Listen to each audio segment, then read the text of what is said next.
Hello friends, welcome to life experience education. आज हम discuss करने वाले हैं आपके साथ आरआरबी एनटीपीसी के प्रीवियस ईयर क्वेश्चन पेपर को। इसमें हम इसके पार्ट जनरल अवेयरनेस को आपके साथ डिस्कस कर रहे हैं आज, जो कि कवर अप करता है 40 क्वेश्चंस आउट ऑफ 100। मिशन है हमारा रेलवे पार एंड टारगेट है 40 आउट ऑफ 40। ये जो क्वेश्चन पेपर है रेलवे रिक्रूटमेंट बोर्ड रेलवे भर्ती परीक्षा आरआरबी एनटीपीसी का 5 अप्रैल 2016 का शिफ्ट सेकंड का ये क्वेश्चन पेपर है, जिसको कि कोड किया है हमने पेपर सेट 15 से। और ये जो क्वेश्चन पेपर रहेगा हिंदी लैंग्वेज में रहेगा।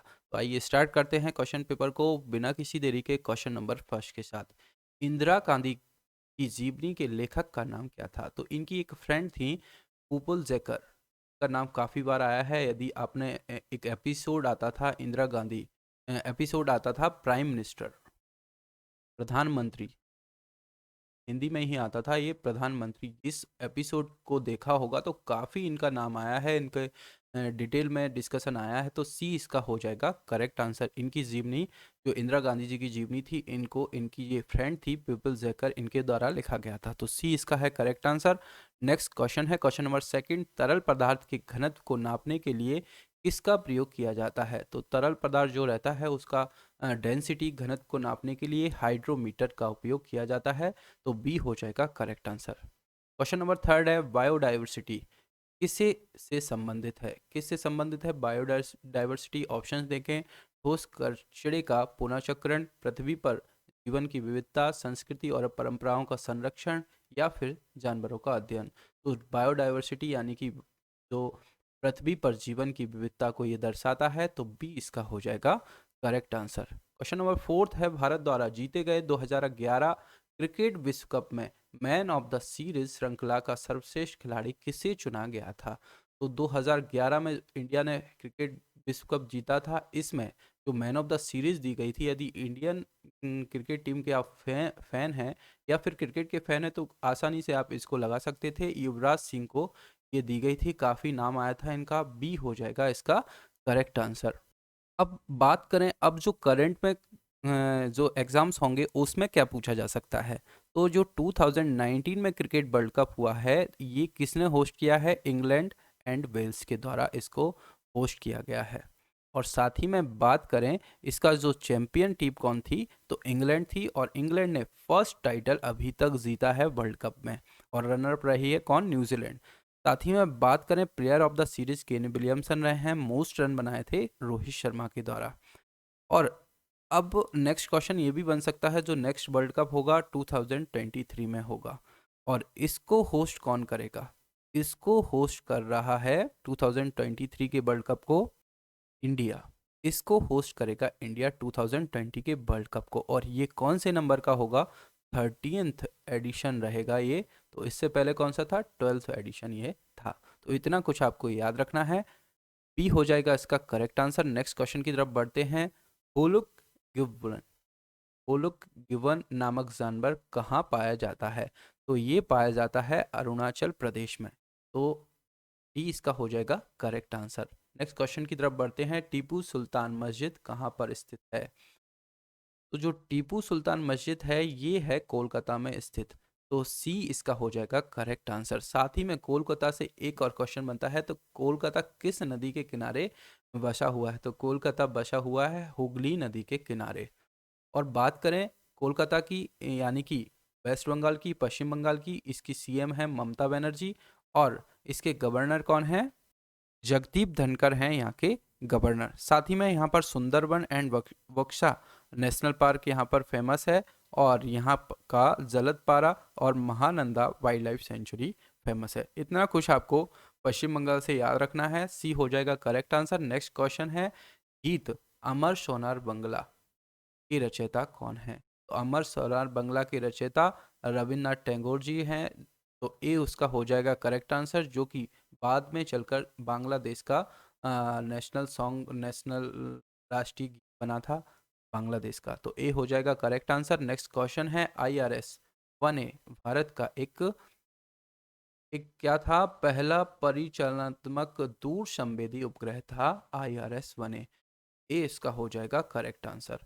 नेक्स्ट क्वेश्चन है, भारत के संविधान में कौन सा अनुच्छेद हिंदी को संघ की राजभाषा का दर्जा प्रदान कराता है? तो आर्टिकल 343 ये जो है अनुच्छेद आर्टिकल 343 है, ये हिंदी को संघ की राजभाषा का दर्जा दिलाता है, यानी कि बी इसका हो जाएगा करेक्ट आंसर। इंडियन पॉलिटी आप ज़रूर देखिए जाकर, इनको हमने क्वेश्चंस के थ्रू कंप्लीट किया है, काफ़ी हेल्प आपको मिलेगी इनसे। बी हो जाएगा इसका करेक्ट आंसर। आप चाहेंगे तो कमेंट बॉक्स में लिखकर ज़रूर बताएं, तो हम उस पर एक रिलेटेड एक वीडियो बना देंगे जिसमें कि इम्पोर्टेंट्स आर्टिकल सिर्फ होंगे, तो उनसे भी आपको काफ़ी मदद मिलेगी। टॉप 50 आर्टिकल्स का एक वीडियो बना देंगे, लगभग 50 आर्टिकल्स के साथ आपका पूरा इंडियन पॉलिटी रिवाइज हो जाएगा, जो कि काफ़ी हेल्पफुल रहेगा आपको। भी हो जाएगा करेक्ट आंसर। नेक्स्ट क्वेश्चन है, सूरज की रोशनी को विद्युत ऊर्जा में परिवर्तित करने के लिए सौर ऊर्जा का उपयोग करती है, तो कौन करती है? फोटोवोल्टाइक सेल इनको कहा जाता है। बी इसका हो जाएगा करेक्ट आंसर। जो आपने प्लेट्स देखी होंगी ये लगी रहती हैं, जो कि सौर ऊर्जा को विद्युत ऊर्जा में कन्वर्ट करती हैं, तो ये प्लेट्स में जो टेक्नोलॉजी यूज़ होती है उनको फोटोवोल्टाइक सेल कहा जाता है। ए इसका हो जाएगा करेक्ट आंसर। नेक्स्ट क्वेश्चन की तरफ बढ़ते हैं, इनमें से कौन सा एक ब्राउज़र नहीं है? तो ब्राउज़र नहीं है, मोज़िला एक ब्राउज़र है, साथ ही में नेटस्केप ये भी ब्राउज़र है, और सफारी ये भी ब्राउज़र है। जो आउटलुक है ये एक ब्राउज़र नहीं है, तो डी इसका हो जाएगा करेक्ट आंसर। नेक्स्ट क्वेश्चन की तरफ बढ़ते हैं, निम्नलिखित में से कौन सी एक ग्रीन हाउस गैस नहीं है? तो ग्रीन हाउस गैस नहीं है कौन? ऑक्सीजन ग्रीन हाउस गैस नहीं है, तो सी हो जाएगा इसका करेक्ट आंसर। तो ग्रीन हाउस गैसेस में मेन जो रहता है कार्बन डाइऑक्साइड, ये लगभग 81% रहता है, मीथेन 10% रहेगा, और नाइट्रस ऑक्साइड क्या है 7% के आसपास रहेगा। कुछ बची हुई 3% गैस का हम बोलें तो इनको बोला जाता है फ्लोरिनेटेड गैसेस। फ्लोरिनेटेड गैसेस, तो ये सब मिलाकर बनाती हैं ग्रीन हाउस गैसेस। तो ग्रीन हाउस गैस कौन सी नहीं है? तो ऑक्सीजन नहीं है, तो सी हो जाएगा करेक्ट। क्वेश्चन नंबर 13 है, अल्ट्रासोनिक तरंगों की आवृत्ति कितनी होती है? तो जो 20 किलो हर्ज 20 किलो हर्ज से ज़्यादा यदि आवृत्ति होगी तो वो आएंगी किस में? अल्ट्रासोनिक में, तो सी इसका हो जाएगा करेक्ट आंसर। तो इससे भी क्वेश्चन बनता है, किस तरीके से बनेगा? इंफ्रासोनिक सबसे पहले आएगा, इंफ्रासोनिक जिसकी आवृत्ति कितनी रहेगी? 20 हर्ट्ज से कम आवृत्ति रहेगी, लेस देन 20 हर्ट्ज, और इनको क्या कहा जाता है? अवश्रव्य, अवश्रव्य, अवश्रव्य तरंगे भी कहा जाता है। साथ ही में सेकंड नंबर पर बात करें तो ये श्रव्य यानी कि जो हम सुन सकते हैं, श्रव्य यानी कि इनको बोलेंगे ऑडिबल, ऑडिबल वेव्स, और इनकी आवृत्ति 20 हर्ट्ज से लगभग 20 किलो हर्ट्ज तक इनकी आवृत्ति रहेगी।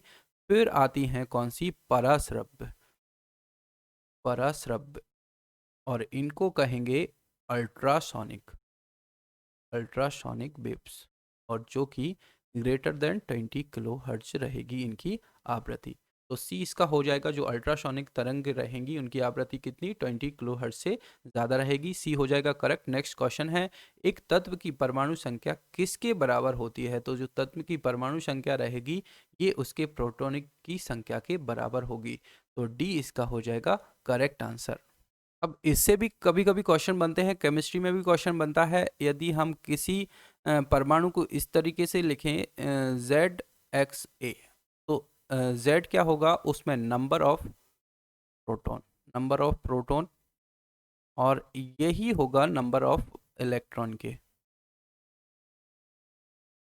और ए की बात करें जो कि जिसको कि हम क्या बोलेंगे? मास, मास बोलेंगे, और जो ए होगा यानी कि इसकी वैल्यू हम देखें तो जो मास नंबर होगा ये होगा प्रोटॉन प्लस न्यूट्रॉन, तो ये आप इस तरीके से याद रखने हैं। और जेड क्या होगा?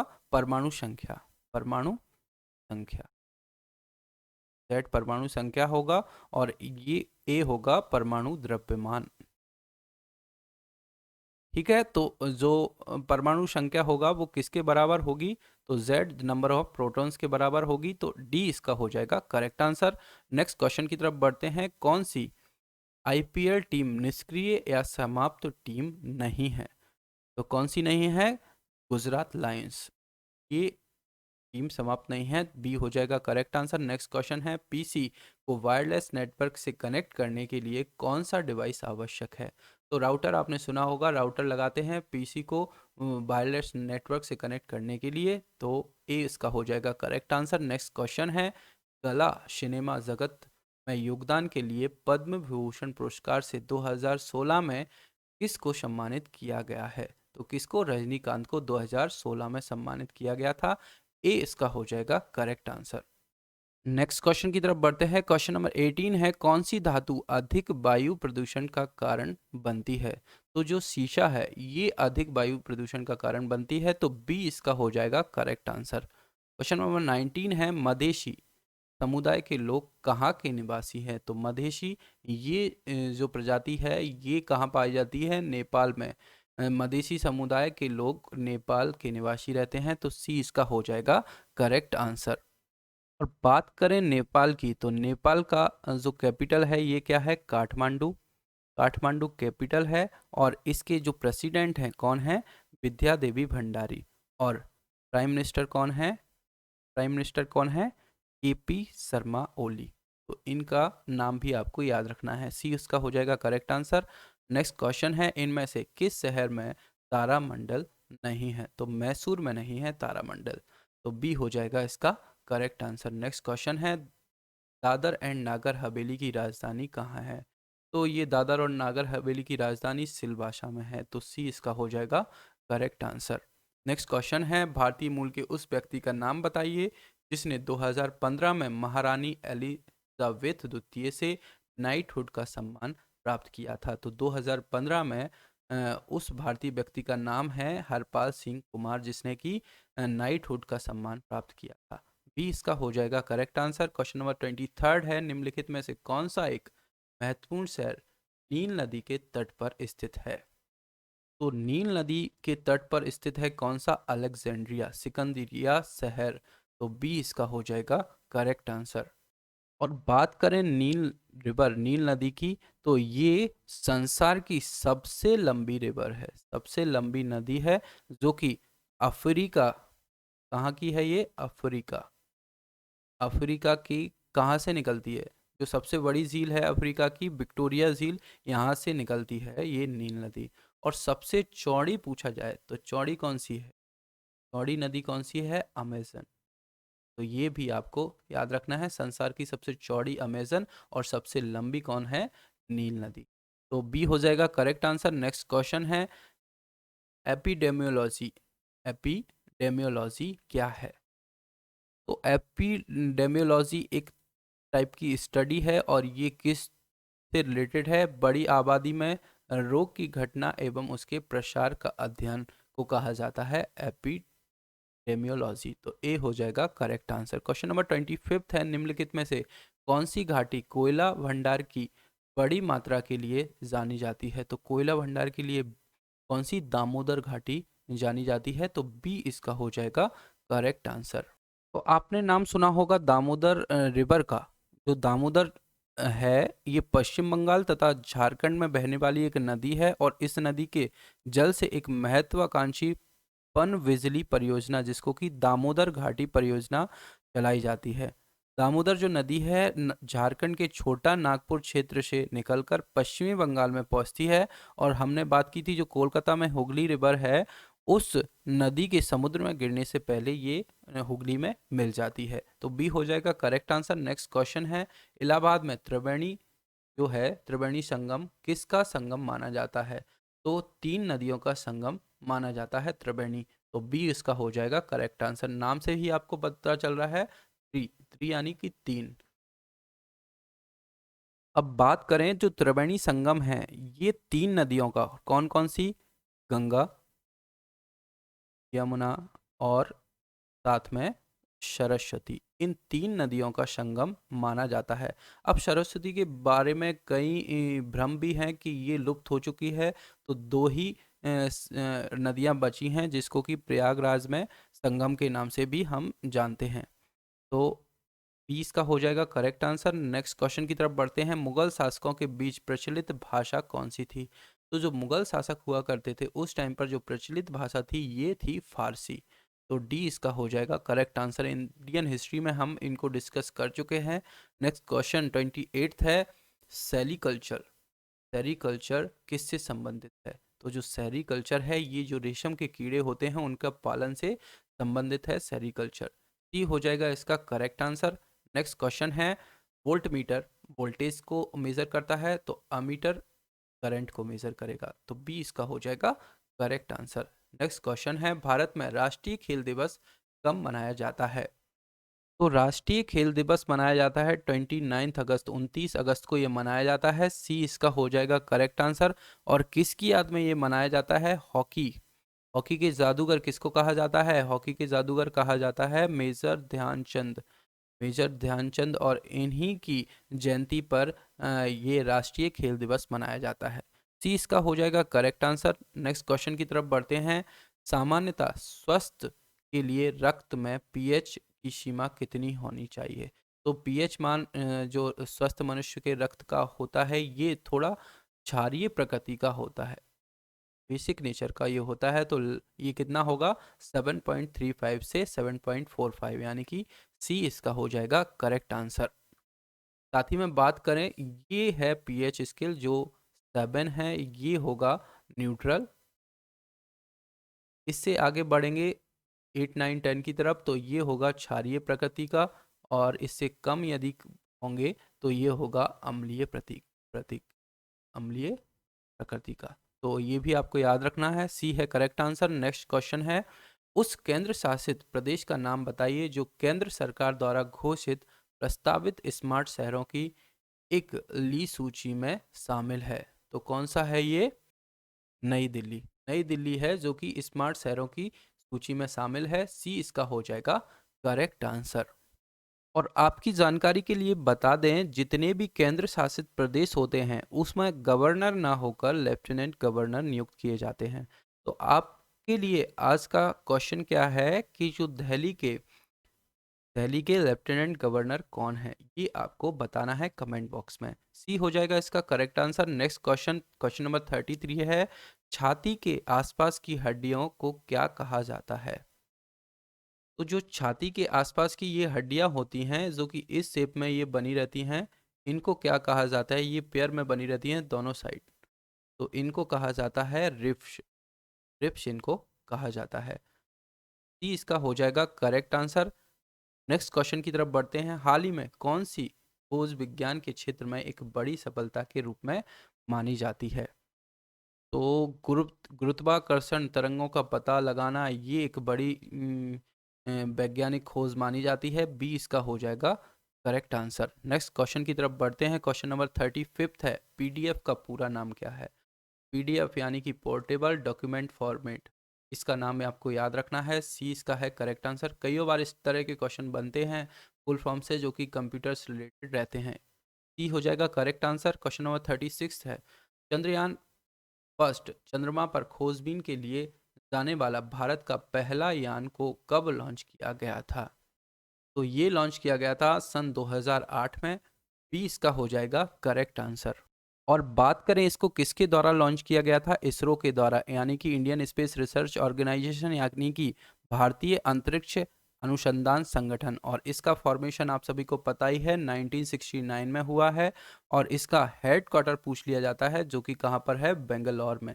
बेंगलोर में है हेडक्वार्टर। और इसके चेयरपर्सन कौन है? के शिवान। ये भी इंपॉर्टेंट है। और इनको इसकी उपाधि दी गई है अभी हाल ही में। करंट अफेयर्स, जो वीकली करंट अफेयर्स आप देखा कीजिए, इसमें हमने बताया है इनको विश्वेश्वरैया प्रौद्योगिकी विश्वविद्यालय के द्वारा डॉक्टर ऑफ साइंस, क्या डॉक्टर ऑफ साइंस की उपाधि इनको दी गई है। तो इतना आपको इससे रिलेटेड याद रखना है। बी है करेक्ट आंसर। क्वेश्चन नंबर 37 है, भारत कब एक संप्रभु गणराज्य बना था? तो 26 जनवरी 1950 को भारत एक संप्रभु गणराज्य के रूप में बना था। सी इसका हो जाएगा करेक्ट आंसर। क्वेश्चन नंबर 38 है, भारतीय ध्वज संहिता 2002 है। तो भारतीय ध्वज संहिता 2002 क्या है? कार्यकारी निर्देशों का एक संकलन है। तो ए इसका हो जाएगा करेक्ट आंसर। क्वेश्चन नंबर 39 की तरफ बढ़ते हैं। निम्नलिखित में से फिजिकल मेंटल के समान युग्म का आपका पता चलाएं। तो मुंडाने एक्साइटिंग, ये हो जाएगा इसका करेक्ट।